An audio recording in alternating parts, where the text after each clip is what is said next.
Hi, my name is Sarah Payne and welcome to my sewing room. Now, if you follow my YouTube channel, you might have seen that I posted a little workshop or a little tutorial on Y-shaped seams using Christmas fabrics because even though it's June and it's quite warm, we do have to prep very early, so I'm working on Christmas right now. So what I wanted to show you was layering up. And I'm going to use the quilt that I was making in the previous video. I will pop a link at the bottom of the screen to the previous tutorial so you can see how I put it together. But basically what I've got here is this is the finished quilt top. Now I've made the tumbling blocks here. I've got tumbling blocks and they are made with 60-degree diamonds put together.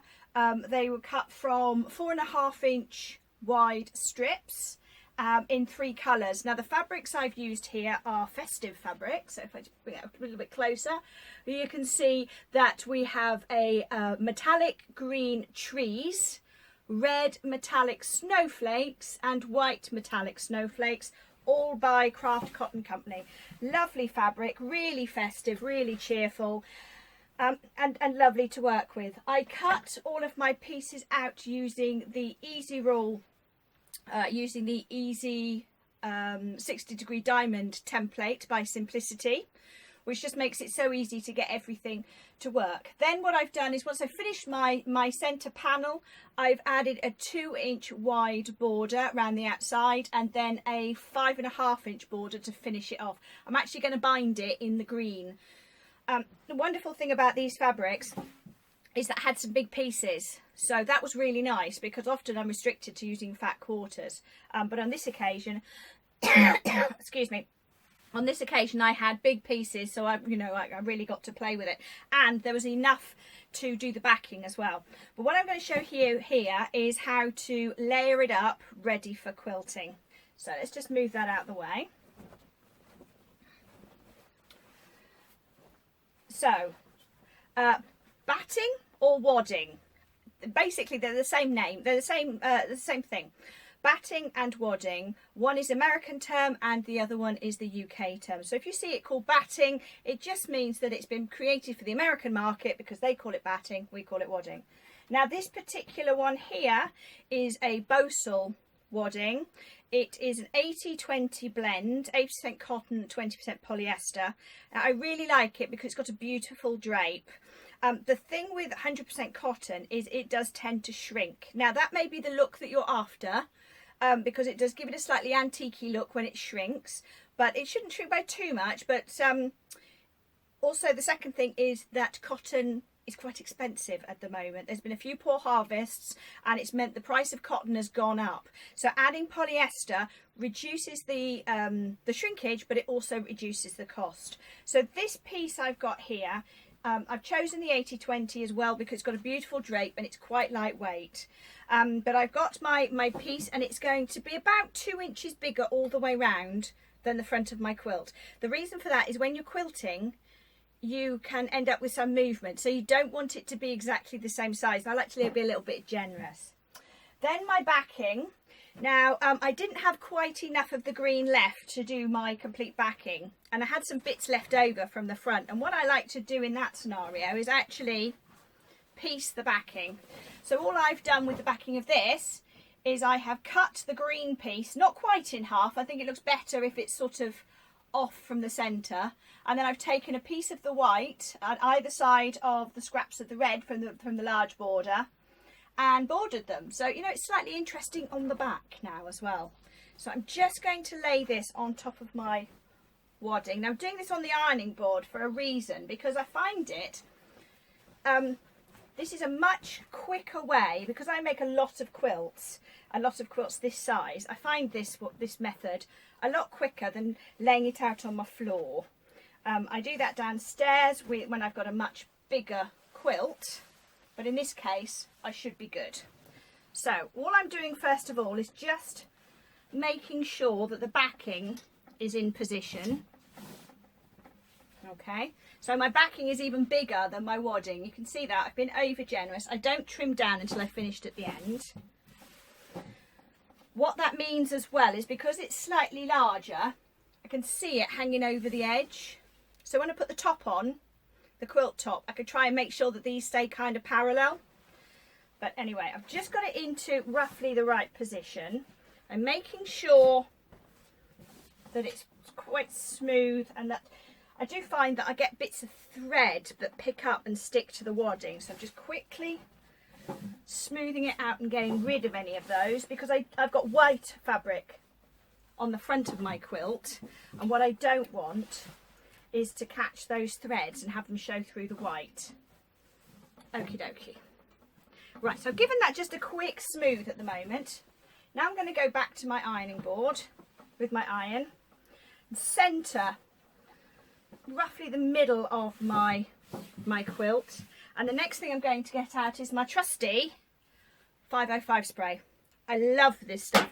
It made a huge difference to the amount of quilting that I did once I discovered that it actually existed, because it makes the whole process quicker. I don't have time to sit there and hand baste a quilt, whereas this, I could do this quilt, even though I'm talking, will be done in 10 minutes. If I was doing it without talking, 5. And that's because we've got this spray glue. Now what I've done in my sewing room is I have both windows open at the moment, so I'm a well ventilated area. Make sure, because you're using a spray adhesive, that you do have, you know, a little bit of fresh air. So I folded the half of my quilt back. I'm getting my spray, and I always spray it onto the wadding. Therefore, if I get sort of any lumps or it becomes out a bit too fast, it's not going to stain the fabric. So I'm just going to spray that little bit there. And then I take back my wadding, my backing rather, and I'm going to lay it on top of the wadding and smooth it towards myself. Right, and then I run over it very quickly with the iron. I find this helps to just smooth any wrinkles out. Now I'm going to move it a bit further, peel back the bits that haven't been sprayed, and spray that.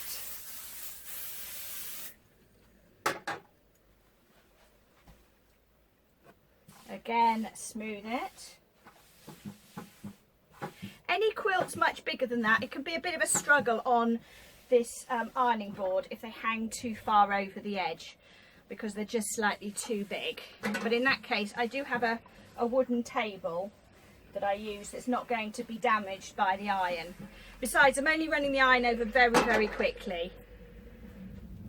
Right, and then just that final edge.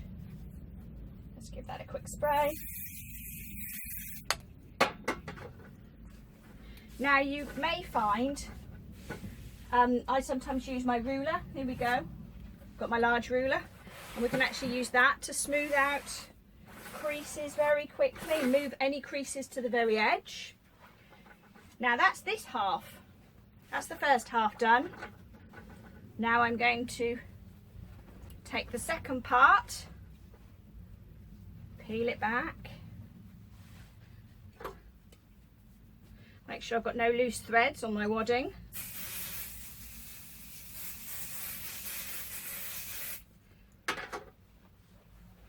Smooth this out.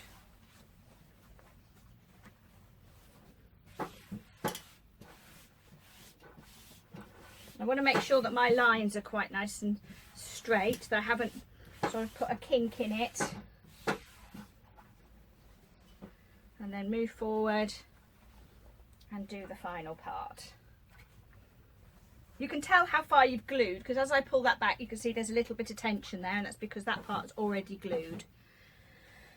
Now when I do bigger ones, I lay them out on the floor downstairs where I've got a wooden floor, and I tape everything down, and it just takes absolutely ages. And then the cats want to sit all over them, because that's just what cats do. But here I've just completely spray basted that. That's the backing done in a couple of minutes. Now I turn it the other way, and this is where we pop on the front. So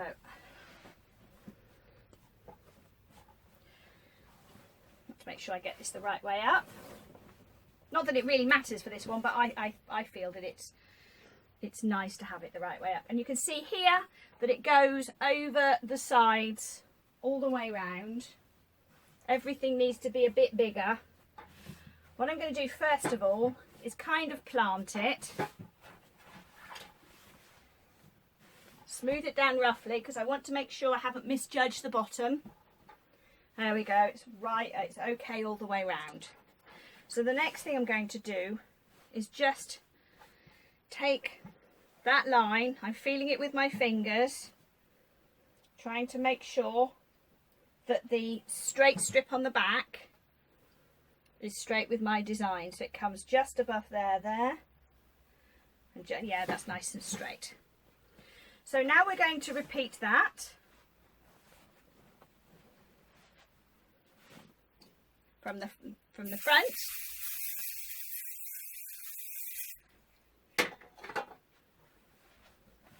Now what I'm doing at this point as well is, because I've pieced the front, I'm just keeping an eye to make sure there's no sort of stray threads underneath that I'm not happy with. Actually, I've just noticed just here on this piece there are a couple of threads that hang over because I've pressed them in a sort of clockwise manner.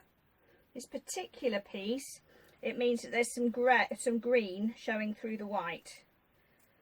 So I'm just going to go along and trim off about 1/8, so when I lay that down again I can't see the green line through my white. This is the point which you want to do this, because if you leave it till later you won't be able to get to it. Right, now when I get to the top here, give it another spray,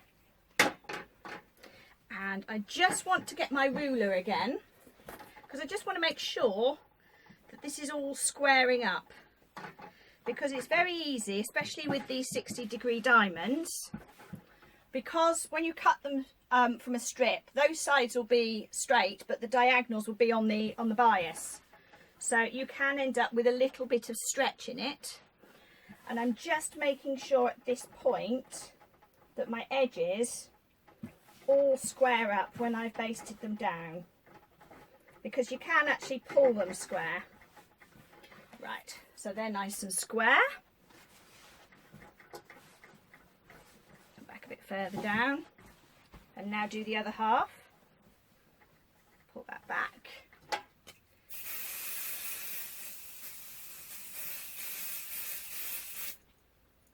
Actually running out of spray on that one, you can hear it, but I don't use a huge amount of spray. It's just enough to ensure that it holds all of my layers together. And what I will do is pop some quilting pins around the edges, just to stop these bits peeling up. Now the thing with 505 spray is it's repositionable.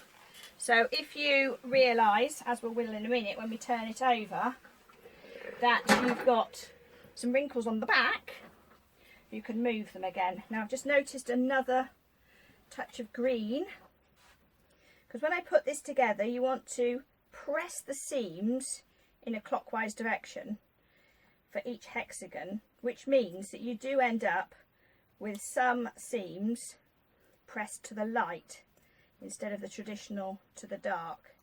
So I'm just getting in there and just trimming off. You see, I'm literally trimming off that much. You see that?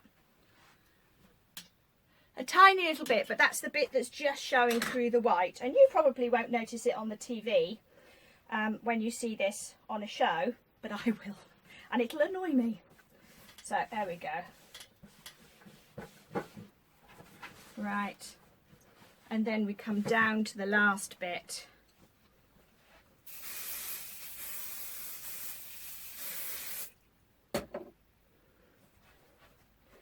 Smooth that down.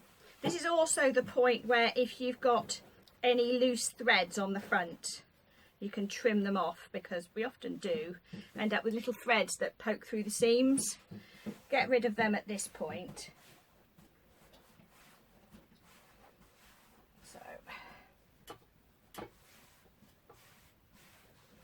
Grab my ruler again.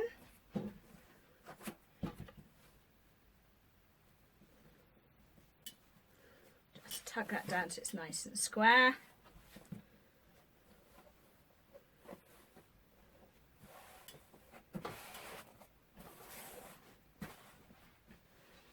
Press.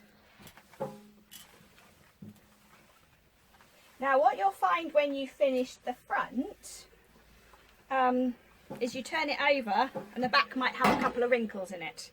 So let's have a look. And that's because you glued everything, but then you jiggled it around when you were moving the front. So let's have a look. I can see that there's a little wrinkle just here in the white. That's been caused by movement. So what we do is go whichever direction it needs to and just pull that wrinkle out. Let's give it a little bit of a press.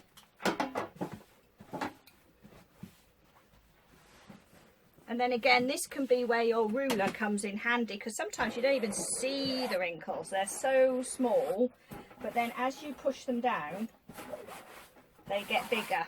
Now the thing with having these wrinkles on the back would mean that even though you're using your lovely walking foot on your sewing machine to avoid puckers, the fact you've got wrinkles in your fabric will create puckers anyway. And often I hear that from people. They say, well, I did everything you said. I used the walking foot and everything like that, and I still got wrinkles on the back. And this will be why. Just because. However, the reason I do the back first and then the front is the first piece that goes down is the one that's most likely to move. So let's just have a quick look on the front again. No, we're good. There we are. So just hold this up. You can see there's the front of my quilt. Oh, okay. So there are my 60-degree diamonds making a tumbling block. There is the back. Taking advantage of the extra bits I got left over because I was just a little bit short to do it all in one piece. And actually I think piecing on the back makes it a little bit more interesting. And actually what I would have done if I had more time, but this is for a show, so often you know, deadlines and everything, was be that I would take some of the diamond blocks and I would repeat them on the back or sew diamonds together and make a strip. So I have been known to make whole new blocks just to put on the back of my quilt. But I hope that's given you some insight into how to layer a quilt with an ironing board. Great method for smaller quilts if you haven't got a big table or a floor to layer them up on or to tape them to. You can do it on your ironing board. 505 spray, work of genius wherever I've put it. This is it. So it is a temporary adhesive. Always open the windows just to keep safe. And then you're good to go. So I'm actually going to go to my sewing machine now. I'm going to put on my walking foot and I'm going to quilt this, and I will actually record another little tutorial showing you how I do it. But until then, I hope this has helped you and that you'll have a go at layering up your quilts this way. And please do subscribe, and if you do like my videos or make anything from my clips, then please do share them on my Facebook page. You'll find me under Sarah Payne Quilter, and I would love to see what you make. So thanks very much for joining me in my sewing room today, and I'll see you soon. Bye bye.